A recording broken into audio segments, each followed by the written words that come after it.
Welcome over to Automotive World, everyone. I'm your host, Vinny Mystery, and we have some sales figures. We have some news from Subaru. Subaru for the month of May 2024.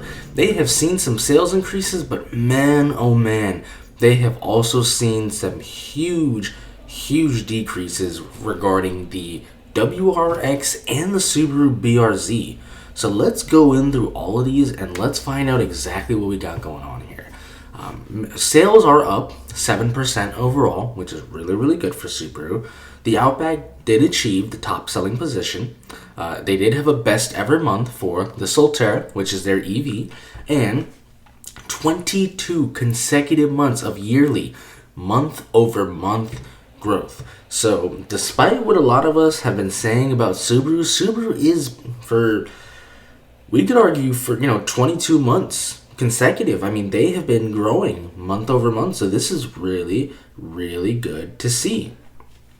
We also do see here with that 7.3% increase, they are up to, right now, for May 2023, it was 54,531 vehicles.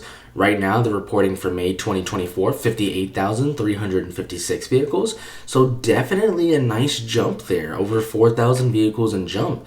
But most importantly, we have got the chart right here, and we have some really mixed results, some really good stuff, and some really alarming stuff. We're going to start off here going with month to date, and then we'll go year to date.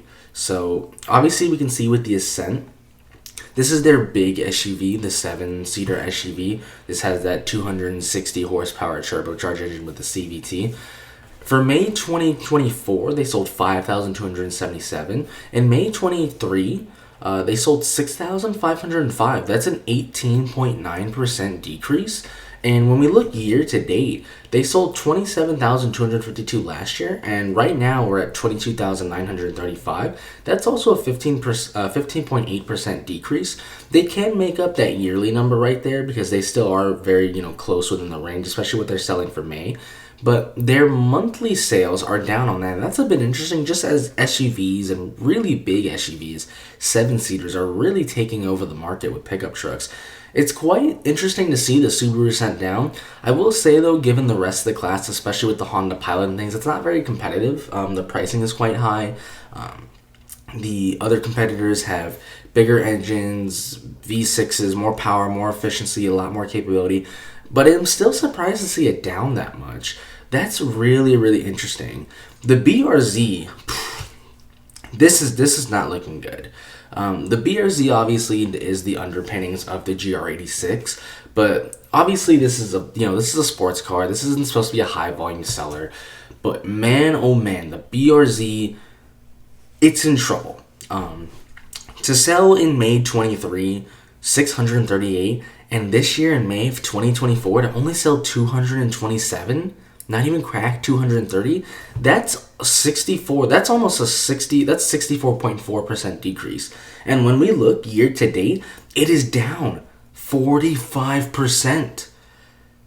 That is huge. I mean, the BRZ, and I love the BRZ. I think the BRZ is one of Subaru's best cars. They may say it looks great. It's affordable. If you're just daily driving it, you're not tracking it, it's relatively reliable. I think it's a great car, but man, to see it down that much, that is absolutely insane. The Crosstrek did great. Last year they sold just about almost 10,500. This year we're almost at 14,000, 13,836 vehicles. That's a 32.3% increase. Really big to see that. And the other big thing is that last year they sold just under 62,500. This year we're already at 64,368. So they've already beat their year-to-date sales from last year with a 3.3% growth, and obviously we've still got about half of the year to go. So the Crosstrek is going to have a really wonderful year. The Forester, as we did in the last sales video when I talked about Subaru, I just talked about, and you guys heard me, the Forester, this thing, to say it prints money is an understatement. To say this thing is a fountain of cash is an understatement, because the Forester is not only killing it for Subaru, the Forester is killing it in general in terms of just all vehicles. The Forester is a vehicle anywhere it sells like hotcakes, and it's a good vehicle. We had 10,582 for the 2023 in May. This year we've got 15,345. That is a huge jump of 45%. And like I said, they're not only killing it here, they are absolutely stomping the competition. Last year, for the year to date, May 2023, they sold 50,641. This year, in 2024, for year to date, we are already at 81,741. That is almost a 61.5% increase. Whoever designed the Forester, whoever did the Forester, their job is secure. It is a vehicle. I mean, this is Subaru's best vehicle. This thing prints the money. This is literally free money. And it's insane to see how well the Forester has done.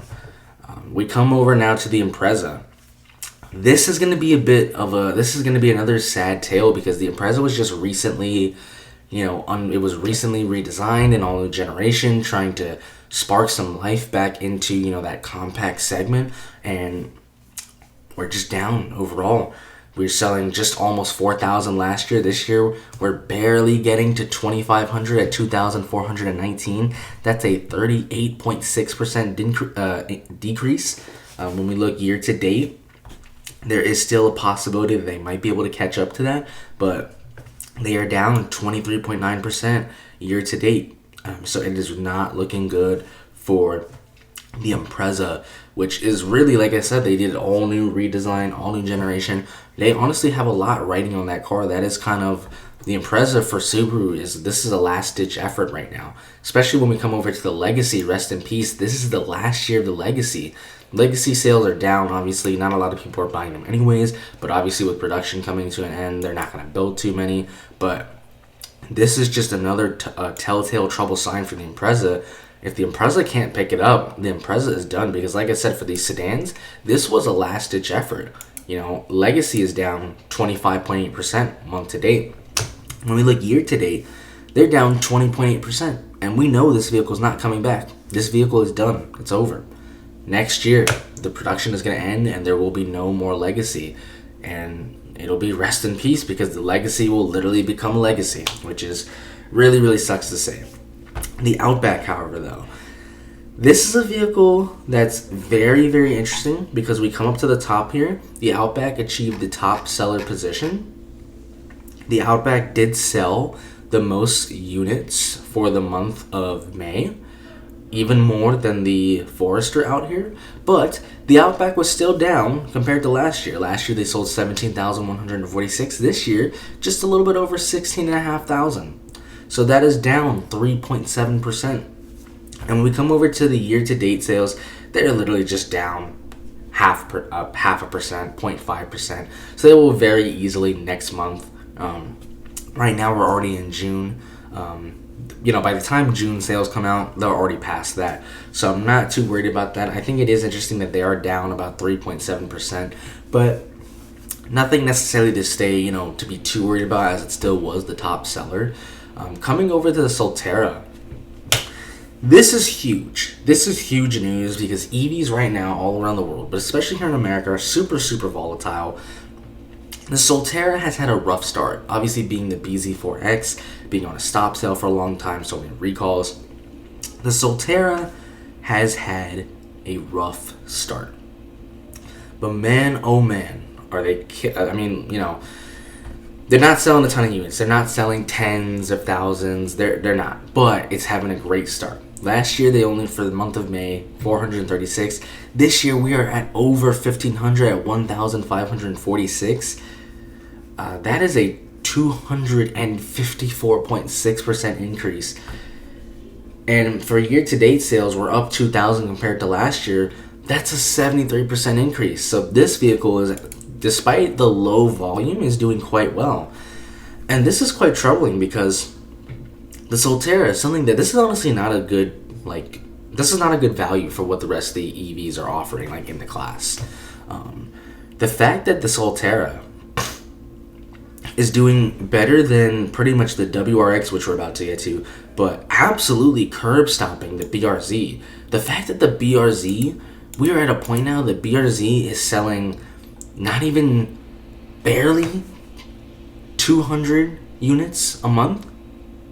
And we're at 227. We're not even at 230 or 250.